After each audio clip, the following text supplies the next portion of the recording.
उसमें आज हमारा टॉपिक क्या है?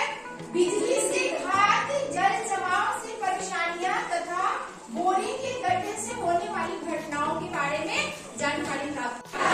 ठीक है, इसमें हम लोग देखेंगे बिजली से घात, जिसको हम लोग कहते हैं कि बिजली से करंट लग गया, है ना। तो बिजली से करंट कब लगता है? जब आप उसका सावधानीपूर्वक उपयोग नहीं करते हैं, है ना। सावधानी हटी और दुर्घटना घटी। हाँ, सावधानी हटी दुर्घटना घटी। तो इसमें हम लोग को क्या करना है? जब भी हम लोग बिजली का काम करते हैं तो क्या करना चाहिए? कौन कौन सी सावधानी बरतनी चाहिए? हाँ, पैर में चप्पल पहन के रखना है लंबा, और हाथ में क्या करना चाहिए? रबर का ग्लव्स, ठीक है। और जब भी तार वगैरह काटना है तो गिलास का यूज करते हैं, वो कवर होना चाहिए, है ना। और क्या होना चाहिए? अगर बारिश के मौसम में है तो पोल वगैरह के पास कहीं खड़ा होना चाहिए, उसको गीले हाथों से नहीं छूना चाहिए। कभी भी हम लोग स्नान करते हैं या आप स्नान करके आते हैं तो तुरंत हम लोग को गीले हाथ से स्विच को नहीं छूना चाहिए। ये सारी सुविधाएं जो होती है ना, अगर ये सारी सावधानियां अगर हम उपयोग करते हैं तो बिजली से झटका लगने का कम चांस रहता है, ठीक है। लेकिन हम लोग सावधानी बरत रहे हैं, फिर भी दुर्घटना घट जाए, बिजली से करंट लग जाए तो क्या करेंगे? जब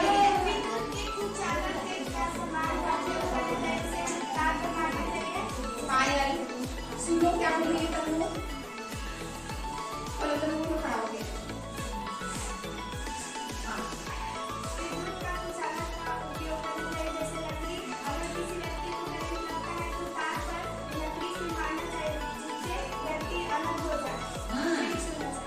बिल्कुल सही। कुचालक शब्द आया। कुचालक शब्द का मतलब क्या हुआ?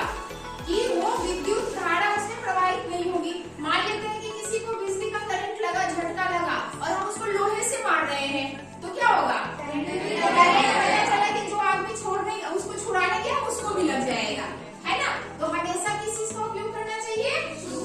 कुचालक का, है ना। चाहे वो लकड़ी का लाठी हो, डंडा हो, या अगर थोड़ा कम झटका वाला लगा हुआ है तो आप उसको कपड़े से पकड़ के भी तार को अलग कर सकते हैं या व्यक्ति को अलग कर सकते हैं, ठीक है। कभी भी उसको खाली पैर या नंगे हाथों से जिस व्यक्ति को करंट लगा है उसको नहीं पकड़ना चाहिए, ठीक है।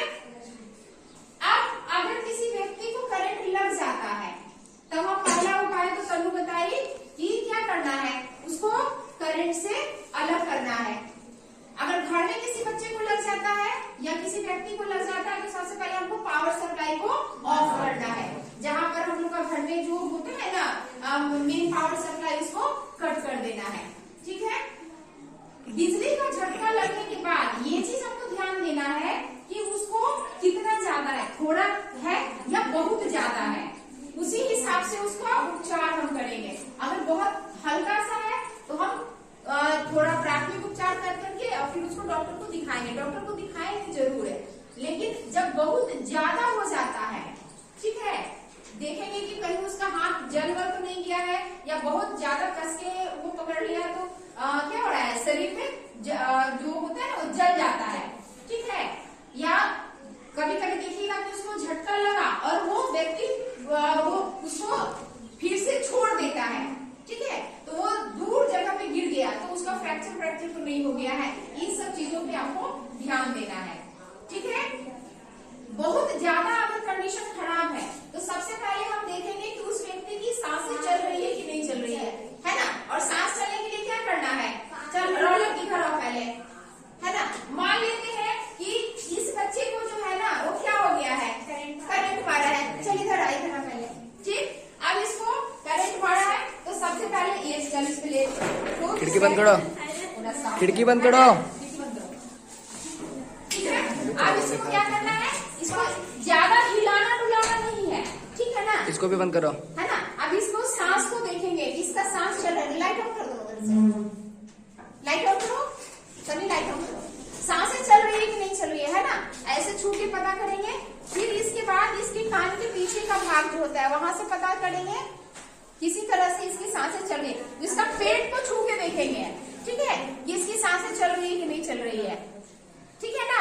उसके बाद अगर हमको लग रहा है कि इसकी सांसें रुकी हुई है तो हम क्या करेंगे, है ना, इसके पंप मारेंगे, इसको सीपीआर देंगे, ठीक है।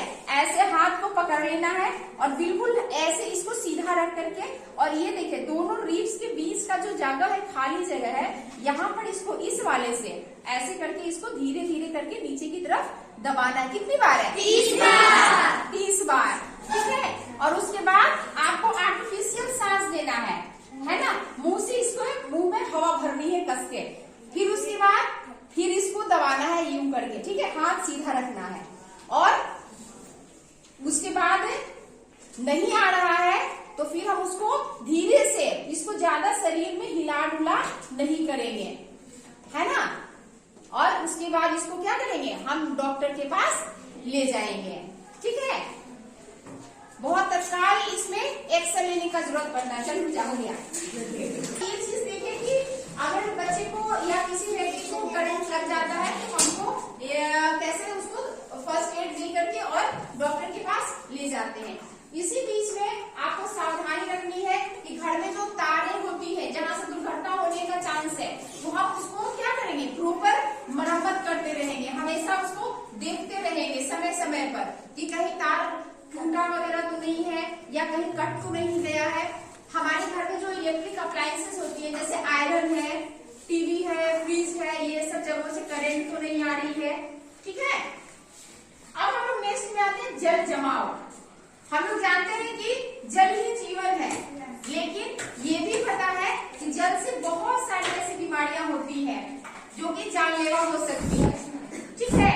तो बहता जल अगर है तो वो स्वच्छ जल है, लेकिन अगर किसी जगह पे जल का जमाव हो गया है तो वहां पर क्या हो जाता है, जैसे पानी एक जगह जमा होगा, पानी सड़ता है ना, और सड़ने से क्या होता है, गंध उत्पन्न होती है और उसके बाद वहाँ पे मच्छर पैदा होते हैं। और आप लोगों को पता है कि मच्छर से कौन कौन सी बीमारी होती है, कौन कौन सी बीमारी होती है,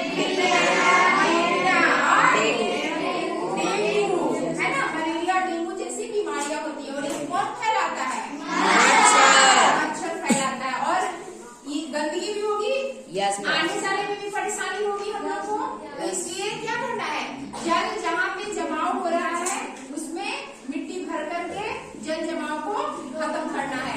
और खास करके जहाँ पर पानी जो उपयोग में आता है, जो चापाकल है या कुआं का स्रोत है, पानी का जो स्रोत है, वहां पर तो कभी भी जल जमाव नहीं करना है, नहीं तो हमारा जो पीने युक्त पानी होता है वो भी क्या हो जाता है, दूषित हो जाता है ना।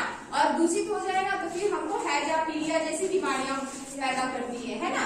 उसके बाद आपका क्या बोलते हैं, पेचिस वगैरह भी होता है इन सब गंदे पानी का उपयोग करने से, ठीक है। अब है अगला जो है बोरिंग के गड्ढे से होने वाली घटनाएं। बोरिंग का गड्ढा क्या होता है, पुल वाला गड्ढा, जैसे कुछ लोग जो होते हैं ना क्या करते हैं, गड्ढा बना करके, चौड़ा गड्ढा बना करके उसमें बोरिंग किया जाता है कुछ समय के लिए और फिर उसको हटा दिया जाता है। तो ऐसे गड्ढे जो होते हैं जनरली जब उपयोग में नहीं हो तो क्या करते हैं, उसको भर देना चाहिए ताकि घटना नहीं हो। मान लेते हैं कि अगर घटना हो गई तो क्या करेंगे, एनडीआरएफ की टीम को इन्फॉर्म करेंगे, तत्काल उसको पुलिस स्टेशन में भी सूचना दे सकते हैं, आपदा प्रबंधन में भी सूचना दे सकते हैं, एनडीआरएफ। क्योंकि लोकल में हम लोग कहाँ जाएंगे, जो ग्रामीण होता है जनरली कहाँ जाएगा, पुलिस वाले के पास जाता है। और पुलिस स्टेशन जा करके तब पुलिस वाला जो होता है आगे अपने जो डिपार्टमेंट में होते हैं उसको एनडीआरएफ है ना, एसडीआरएफ। जब सरकार में है जनरली तो होते हैं एसडीआरएफ होते हैं, जो आपदा प्रबंधन टीम होती है ना राज्य सरकार की, वहाँ उसको बुलाया जाता है। और वो लोग आकर के फिर अगर कोई बच्चा है या कोई बड़ा आदमी गिर गया है तो उसको उसके बगल से गड्ढा खोद करके और फिर उसको निकाला जाता है, रेस्क्यू ठीक किया है। तो